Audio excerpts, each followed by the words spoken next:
Dark skin ആണെന്നും പറഞ്ഞുകൊണ്ട് അവന്റെ കൂട്ടുകാരും നാട്ടുകാരും അവനെ വേടൻ എന്നുള്ള പേരിട്ടു. ശ്രീലങ്കയിൽ നിന്ന് വന്ന അമ്മ അച്ഛന്റെ നാടൻ പാട്ട് കേട്ടിട്ട് ഇൻസ്പയർ ആയിട്ട് സ്വന്തം പാട്ടുകളിലൂടെ നാട്ടിൽ നടക്കുന്ന അക്രമവും പൊളിറ്റിക്കൽ ഫ്യൂഡസവും കാസ്റ്റിസത്തിനൊക്കെ അവൻ തുറന്നടിച്ച് നാട്ടുകാരുടെ മുമ്പിൽ എത്തിച്ചു. അതുകൊണ്ടായിരിക്കുമല്ലോ ഈ ഇല്ലാത്ത കേസ് ഉണ്ടാക്കിയിട്ടും അല്ലെങ്കിൽ ചെറിയ ചെറിയ കേസിന് എങ്ങനെയും അവന് ജാമ്യമില്ല കേസ് ഒന്ന് കൊടുക്കാൻ നോക്കുന്നത്. ഏഷ്യാനെറ്റ് ന്യൂസ് ചാനൽ അതിനെ എടുത്തടിച്ച് പറയുകയും ചെയ്തു.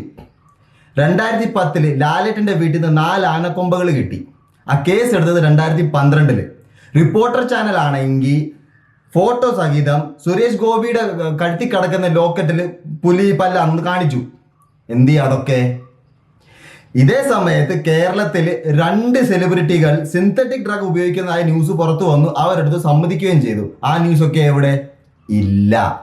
പട്ടികജാതിക്കപ്പെട്ട ഒരാള്, പാവപ്പെട്ട ഒരു ചെറുക്കൻ ഇത്രയും നാട്ടിൽ പേരെടുത്തു കഴിഞ്ഞാൽ ചില ആൾക്കാർക്കൊക്കെ ദേഷ്യവും എന്ന് വെച്ച് കഴിഞ്ഞാൽ ചില ജലസിയൊക്കെ തോന്നുമല്ലോ.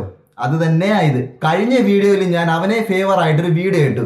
എനിക്കും കിട്ടി നല്ല തെറി. സമ്പൂർണ്ണ സാക്ഷരതയുള്ള കേരളം. പക്ഷെ ഇതൊക്കെ വേടന്റെ ലൈഫിൽ ഒരു ഹമ്പ് മാത്രം. ഇതിനെക്കാട്ടിലും 100x പവറിൽ അവൻ തിരിച്ചു വരും. ഇനി നാട്ടിൽ നടക്കുന്ന അക്രമം മുമ്പോട്ട് പറഞ്ഞുകൊണ്ടിരിക്കേണ്ട അവൻ്റെ പാട്ടുകളുടെ ത്രൂ. ഞങ്ങളെപ്പോലുള്ള നാട്ടുകാർ അവൻ്റെ കൂടെയുണ്ട്.